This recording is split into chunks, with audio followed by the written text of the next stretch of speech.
Bienvenidos al tercer módulo del curso de primeros auxilios. Para este módulo tenemos contemplado evaluar o valorizar, ¿cierto?, el paciente con algún tipo de intoxicación, asfixia, principalmente asfixia por inmersión, reconocimiento, ¿cierto?, de algún tipo de fatiga, aunque principalmente la resolución de eso sigue siendo el descanso, la hipotermia y el congelamiento, y vamos a comenzar con el control de signos vitales, o sea, cuáles son los signos vitales en un paciente que deberían estar en una situación, ¿cierto?, de normalidad. Ahora, cuando nosotros nos enfrentamos a cualquier persona que está con una alteración de salud, lo importante es, ¿cierto?, siempre evaluar que el paciente esté consciente. Nosotros para eso le preguntamos, ¿cierto?, caballero, ¿cómo está? ¿Cómo se siente? Ver si respira o no y ver si efectivamente tiene pulso. O sea, la evaluación de un paciente en paro sigue siendo la mejor evaluación dentro del ABC, ¿cierto?, de algún tipo de emergencia. Eh, si el paciente está consciente, quiere decir que respira, lo más probable, y que tiene pulso. Por lo tanto, es una evaluación rápida y efectiva. Caballero, ¿cómo está? ¿Cómo se siente? El resto de la evaluación, lógicamente, que nos va a indicar que el paciente si está en una condición crítica o no. Y si es un paciente que está inconsciente, es un paciente que está en una situación crítica, ¿ya? Por lo tanto, siempre tenemos que solicitar ayuda si es que nos encontramos con alguna situación como esta. Por lo tanto, los signos vitales siguen siendo la primera instancia que nosotros podemos ver, pero teniendo en cuenta lo que ya conversamos. O sea, lo importante siempre va a ser si el paciente está consciente o no, si respira o no y si tiene pulso. Ya frente a cualquier cierto anormalidad de salud. La frecuencia cardíaca normal es de entre 60 y 100. Ahora, frente a algún cuadro hemorrágico, lo más probable es que el cuerpo comience a compensar, principalmente el corazón, y el paciente esté taquicárdico. Ya, por lo tanto, es normal que esté taquicárdico en una primera instancia, y ya en una etapa avanzada, ¿cierto?, de este shock hemorrágico, por ejemplo, pérdida importante de sangre, va a pasar, ¿cierto?, una frecuencia cardíaca más baja, por ejemplo, menor, ¿cierto?, a 60, y más aún, ¿cierto?, menor a 50. La presión arterial, la guía internacional, especialmente 2024, siempre están observando de que un paciente hipertenso oscila entre los 140 y los 80, ¿cierto?, tanto de presión sistólica como diastólica. ¿Ya? Ahora, ¿de qué nos sirve eso a nosotros? Desde el punto de vista de atención primaria, se está tratando de que efectivamente el paciente tenga rápidamente una evaluación y que se maneje este paciente hipertenso, ¿ya? Un paciente que está con un cuadro hemorrágico va a estar con una presión arterial baja, ¿ya? Por mucho tiempo se pensaba que una presión arterial normal en un paciente hemorrágico es bueno, pero en realidad tenemos que mirar, ¿cierto?, desde el punto de vista de que si el paciente está con una hemorragia y está con la presión alta, lo más probable es que aumente, ¿cierto?, el sangramiento. Por lo tanto, hemorragia no es sinónimo de que nosotros vamos a mantener una buena presión arterial, sino que entre más baja, ¿cierto?, está la presión arterial, menor es el sangramiento. La frecuencia respiratoria, es cierto, entre 12 y 20. Ahora, siempre nosotros tenemos que mirar, cierto, la frecuencia respiratoria desde el punto de vista de que si el paciente puede estar cursando con una patología como una obstrucción de la vía aérea, etc. La glicemia también tiene sus parámetros y la temperatura, que es importante porque vamos a ver en esta clase también la hipotermia. El concepto de hipotermia tiende a ser, cierto, bajo 35 grados Celsius, ¿ya? Por lo tanto, ¿de qué nos sirve a nosotros los signos vitales? Nos sirve para tener solamente un parámetro de la condición del paciente.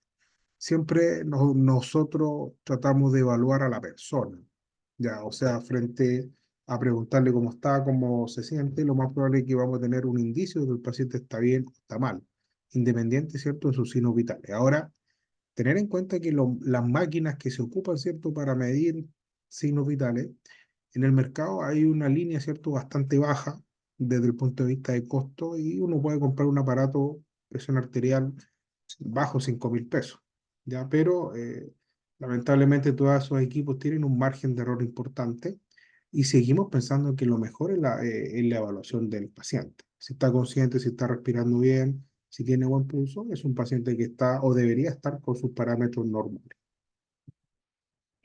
Vamos a evaluar, ¿cierto?, a grandes rasgos la intoxicación, entendiendo que puede tener varias vías, ¿cierto?, inhalatorias, o una de ellas, ¿cierto?, más importante, ¿cierto?, es la inhalatoria, pero de entrada, ¿cierto?, de estos productos químicos al cuerpo. Ahora, si es algo en relación a la piel, ¿cierto?, desde el punto de vista cutáneo, lo que se recomienda es lavar con abundante agua, ¿ya? Si es inhalatoria, lógicamente que sacar a la persona del lugar, entendiendo que una de las principales intoxicaciones, ¿cierto?, es la intoxicación por CO2, ¿ya? Ahora, el problema del CO2 que es un gas, ¿cierto?, que es inoloro, incoloro, por lo tanto, cuando la persona se da cuenta que está en una condición expuesta al CO2, lo más probable es que ya esté con un compromiso de conciencia y que pueda estar en un proceso ya camino, ¿cierto?, un paro cardiorrespiratorio o la muerte, ¿ya? Ahora, para eso siempre es importante la prevención, ¿ya? Tenemos casos donde, por ejemplo, en un pozo ingresan una motobomba y finalmente pueden fallecer 3 a 4 personas, inclusive los rescatistas, si es que no van con un equipo, ¿cierto?, de oxigenación autónoma, ¿ya? Por lo tanto, tenemos que tener máxima precaución frente a eso.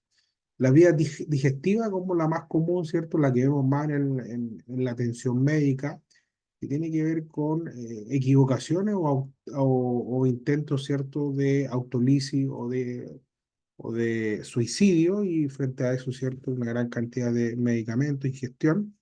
Muchos medicamentos tienen antagonistas que se pueden bloquear y todo. Ahora, inducir el vómito tampoco sería algo normal ni bueno, sino que hay que esperar, ¿cierto?, que los equipos de emergencia hagan ese trabajo. Desde el punto de vista de intoxicación, si es cutáneo, lavar con abundante agua.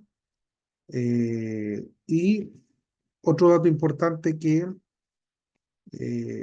tener en cuenta, ¿cierto?, que la vía inhalatoria, especialmente el CO2, es de suma importancia, ya que es inoloro, incoloro, y no nos damos cuenta, ¿cierto?, cuando estamos en una condición de intoxicación.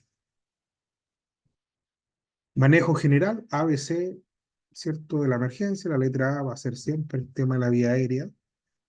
Y la resolución, por ejemplo, para la intoxicación con CO2 sigue siendo oxígeno a alta concentración. La letra B, una buena respiración, con los parámetros que ya conversamos en la presentación anterior. C, control del pulso, ¿cierto? Y la circulación, y también, ¿cierto?, la presión arterial. Ahora, el manejo general de las intoxicaciones tiene que ver con lo que nosotros podamos hacer ahí para salvar la vida del paciente. Ya, si el paciente requiere una resolución secundaria, tenemos que efectivamente pedir el apoyo correspondiente. Pasamos a otro tema, ¿cierto?, que es la asfixia por inmersión, entendiendo que este cuadro clínico se define como un proceso, ¿cierto?, importante, donde una persona, ¿cierto?, por alguna razón va a sufrir, ¿cierto?, una asfixia, y en este caso, ¿cierto?, en el aire. En primer lugar, prevenir estos casos, ¿cierto?, que son de alta data en pacientes pediátricos, y frente a eso tenemos que tener en cuenta que podemos hacer ventilación boca a boca si es un familiar nuestro. O sea, nosotros no estamos obligados a hacer ventilación boca a boca, ¿cierto?, a pacientes que nosotros no conocemos.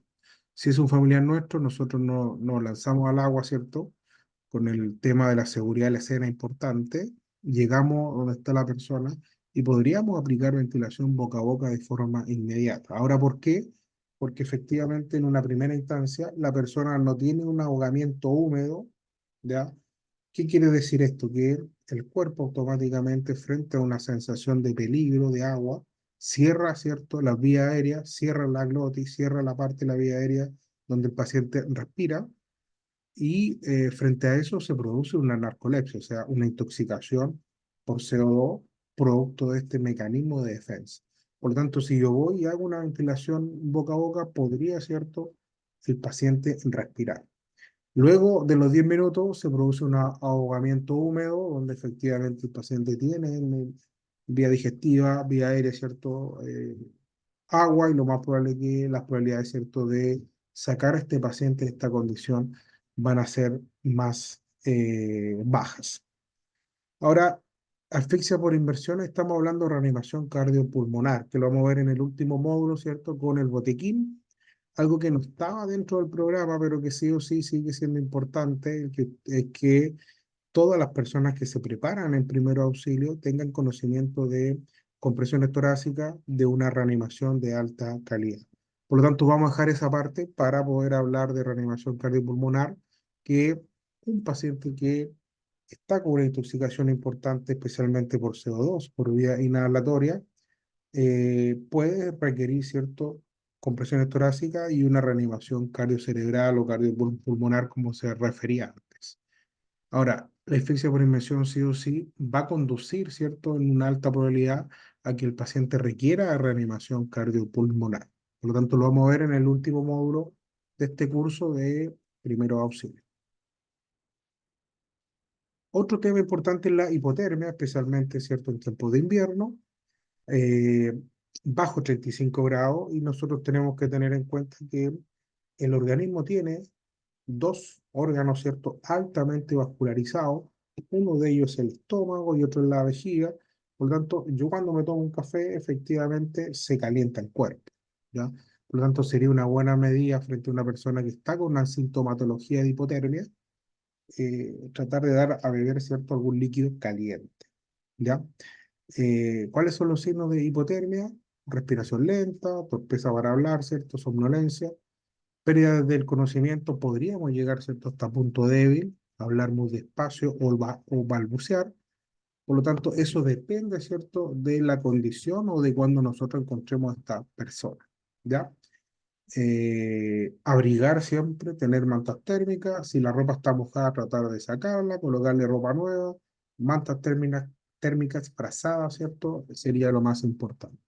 Y más aún, sabiendo que lo que ya conversamos de que la musculatura, ¿cierto?, digestiva del estómago es altamente vascularizada, podríamos dar a beber, ¿cierto?, algún líquido caliente, y el paciente va a regular efectivamente, ¿cierto?, la, la temperatura. 35 grados Celsius hacia abajo es un paciente que tiene cierto hipotermia. Vamos a seguir hablando de las hemorragias, entendiendo que ya hemos hablado en el módulo anterior, ¿cierto?, sobre el torniquete, sobre la compresión directa de esta, pero es importante destacar que está asociado, ¿cierto?, al shock, ¿ya? Ahora, ¿cuál es el shock? Definamos shock solamente como un cuadro de hipoperfusión que tiene sintomatología clara, como cual el paciente está pálido, sudoroso, ¿cierto?, y con una frecuencia cardíaca alta sobre 100, como ya lo conversamos, es un paciente que está en estado de shock producto, ¿cierto?, de este cuadro hemorrágico. ¿Cómo compensa un cuadro hemorrágico el cuerpo? Compensa, ¿cierto?, aumentando la frecuencia cardíaca. Puede ser una hemorragia interna, externa, ¿cierto?, o exteriorizada, por ejemplo, algún cuadro, ¿cierto?, por ejemplo, es una epistaxis, ¿cierto?, sangramiento nasal. Y el primer auxilio en esa instancia es colocar nuestras manos, ¿cierto?, en el tabique y aplicar presión fuerte, ¿cierto?, para evitar algún tipo de aumento, ¿cierto?, del sangrado. La hemorragia interna es la más compleja, ya es de resolución quirúrgica o es de resolución intrahospitalaria. La hemorragia externa podemos hacer acciones. ¿Qué acciones nosotros podemos hacer para una hemorragia externa? Presión directa, ¿cierto?, sobre el punto sangrante. ¿Podemos aplicar un torniquete? Sí. ¿Cómo se aplica el torniquete? Lo vemos, ¿cierto?, en el apartado especial, ¿cierto?, de control de hemorragia o stop the bleed, donde nos enseña, ¿cierto?, cómo nosotros tenemos que enfocarnos en paralizar, ¿cierto?, estos puntos sangrantes. En la práctica, ¿qué es lo que vemos nosotros? Que una compresión directa, firme sobre el punto sangrante puede resolver todos estos problemas. Uso el torniquete, sí, en extremidades, 2 centímetros sobre, ¿cierto?, la herida, tratando de apuntar al vaso más importante que tenga cercano. Cuando se retira el torniquete, solamente en pabellón, ¿cierto? Y ojalá que sea un torniquete normado. Por lo tanto, nuestro botequín que vamos a armar, ¿cierto? Para el próximo módulo, tiene que referir que el torniquete que nosotros tenemos ahí va a ser un torniquete, ¿cierto? Eh, formal, un torniquete estandarizado y comprado, ¿cierto? En el mercado, ya para evitar algún tipo de daño con el paciente. ¿Qué sintomatología tiene un paciente que está cursando con una hemorragia? Está pálido, sudoroso, pulso débil y rápido, sensación de ansiedad y sed.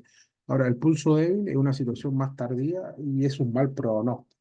¿Ya? O sea, si ustedes me preguntan a mí qué es preferible, un pulso rápido, una frecuencia cardíaca sobre 100, lo más probable es que sea así, versus, ¿cierto?, un pulso débil que nos está refiriendo, ¿cierto?, que el corazón ya no es capaz de compensar, ¿cierto?, este problema, esta falla, ¿cierto?, de la pérdida de sangre. ¿Qué hacemos? Acueste, ¿cierto?, al accidentado, controlemos pulso, recuerden, pulso normal entre 60 y 100, abrigar al paciente. La hipotermia es un cuadro muy dañino para estos pacientes, por lo tanto, todo paciente que tiene pérdida de sangre va a referir, va a requerir, ¿cierto?, que efectivamente se cubra, ¿cierto?, manta térmica y se abrigue. No dar nada de beber, ¿por qué? Porque si el paciente pierde la conciencia en algún momento, desde el estómago podría subir este líquido, ¿cierto? Podría subir la alimentación en un contexto de compromiso de conciencia y podría irse, ¿cierto?, a la vía aérea o producirse una aspiración pulmonar. Eleve las piernas es una técnica que se ocupa, ya que los cardiólogos refieren que es bastante buena, pero que nosotros tampoco podemos someter al paciente, ¿cierto?, a estar con las piernas levantadas todo el rato, sino que solamente podría ser para tratar de compensar el tema. Ahora, trasladar sí, nosotros tenemos que pedir ayuda. Recuerden que nuestra labor desde el punto de vista de primer auxilio es solamente prestarle una primera atención a esta persona. El problema es que nosotros le salvamos la vida finalmente, porque si no se hace nada en los primeros minutos, estos pacientes podrían, ¿cierto?, fallecer. ¿Cómo nosotros diferenciamos, cierto, una hemorragia importante? La hemorragia arterial es una de las más complejas, ¿cierto? Y es una de las más complicadas. ¿En qué sentido? En el sentido de que efectivamente si la hemorragia, ¿cierto?, es con sangre bastante roja, un rojo claro, y pulsátil, lo más probable es que sea arterial, ¿ya? Ahora, si es venosa, podemos en todos estos tipos de hemorragias, nosotros podemos hacer, ¿cierto?, una compresión directa. Recuerden, compresión directa con cualquier apósito y ese primer apósito que vamos a tener en nuestro maletín que vamos a formar, ¿cierto?, para el siguiente módulo, tiene que finalmente ir en una situación de tener apósito importante, protección como guante y hacer, ¿cierto?, una presión directa, inclusive con las dos manos sobre el punto sanguíneo. Ahora, la hemorragia capilar, lógicamente, que es menor, y la venosa, ¿cierto? Es un poco más, ¿cierto?, fluida, pero más controlable. Lo peligroso siempre va a ser, ¿cierto?, la hemorragia de tipo, ¿cierto?, arterial. ¿Qué hacemos? Recuerden, nuestro botequín en primer lugar va a tener ciertos guantes y en segundo lugar, ¿cierto?, cubrir la zona, ¿cierto?, de lesión con algún tipo de apósito o paño limpio. Protección nuestra, protección, ¿cierto?, para el paciente. Hacemos una compresión directa, ¿cierto? Una compresión directa sobre la herida y hacemos, ¿cierto?, el traslado a un centro asistencial, a otro lugar, ¿cierto?, de mayor referencia, para poder, ¿cierto?, evaluar y manejar a este paciente. Tenemos epistaxis o sangramiento nasal. Importante, ¿cierto?, hacer una compresión directa aquí del tabique, mínimo unos 3 minutos, y pregunta, ¿cierto?, en todos los test, en todos lados, ¿qué pasa con la hemorragia del oído? Cuando ocurre una hemorragia, ¿cierto?, por el oído, es porque se está descomprimiendo el cerebro frente a algún traumatismo. Por lo tanto, esta es la única hemorragia que no hay que detener. Por lo tanto, en la prueba va a salir cuál es la hemorragia, ¿cierto? Que nosotros no debemos hacer compresión y efectivamente es la hemorragia del oído, ya que muestra algo positivo del organismo, ¿cierto? De liberar la energía, la sangre de la cabeza al cerebro por intermedio de una otorraquia, o otorragia, como se llama, ¿cierto? La hemorragia por el oído. Por lo tanto, nosotros no deberíamos, ¿cierto?, hacer una compresión en el oído para tratar de parar esta hemorragia. Es natural, es buena y nos está dando algo muy positivo que inclusive podría permitir que el paciente no recurra, ¿cierto?, a una neurocirugía. ¿Ya? Por lo tanto, en resumen, nosotros lo que evaluamos en este módulo, en primer lugar, signos vitales. Recuerden, frecuencia cardíaca entre 60 y 100. Sobre 100 es una taquicardia, que nosotros vemos mucho en pacientes con hemorragia producto del propio proceso compensatorio del organismo. Tenemos la presión arterial, 120-80, y sobre 140-90 ya es un paciente hipertenso. Eh, Tenemos la temperatura, que aquí nosotros evaluamos al paciente con hipotermia, bajo 35 grados Celsius. Y ¿qué es lo importante de estos pacientes? Tratar de calentar de central, ¿cierto?, a periférico. Si nosotros tenemos cómo alimentarlo, ¿cierto?, con algo caliente, sería la prioridad, si es que está consciente. Y mantas térmicas, ¿cierto?, y tratar de sacar la ropa que está mojada, ¿ya? Otro dato importante que nosotros vimos fue la intoxicación, entendiendo que una intoxicación, ¿cierto?, va a detonar en una acción más avanzada desde el punto de vista de intervención médica, pero sí en una primera instancia, si es algo en relación, ¿cierto?, a la piel, tenemos que lavar con abundante agua. Si es algo en relación a la vía respiratoria, cuidado, porque el CO2 produce, ¿cierto?, y es el principal componente de las intoxicaciones, produce, ¿cierto?, que el paciente pueda fallecer a los pocos minutos de estar en contacto con este gas, ¿ya? Ahora, ¿por qué pasa eso? Porque la afinidad del CO2 con la hemoglobina es mucho mayor que con el oxígeno. Por lo tanto, el paciente rápidamente pierde la conciencia y se puede transformar, ¿cierto?, en un paciente, ¿cierto?, crítico. La vía digestiva, ¿cierto? Por ejemplo, si un paciente se administra un fármaco o algo, tenemos que tener en cuenta que los fármacos, la mayoría tienen algún antagonista, hay otros que no, pero son de resorte médico, ¿cierto? La resolución de eso. Ya, revisamos también algún tipo de herida de partes duras. Vimos en la clase pasada la fractura, también están los E15, ¿cierto? Las luxaciones. Importante mantener, ¿cierto?, la extremidad alineada, pero no volver, ¿cierto?, a posición anatómica. ¿Ya? Eh, los dejo cordialmente invitados para el próximo módulo. Vamos a ver el botequín y vamos a ver también, ¿cierto?, RCP básico. ¿Qué es lo que pasa con un paciente que no se logra compensar, ¿cierto? Y lamentablemente cae en una situación de paro cardiorrespiratoria. Es lo que nosotros vamos a ver, ¿cierto?, en el último módulo de este curso de primeros auxilios. Que tengan una excelente jornada y nos vemos, ¿cierto?, en el último módulo del curso de primeros auxilios.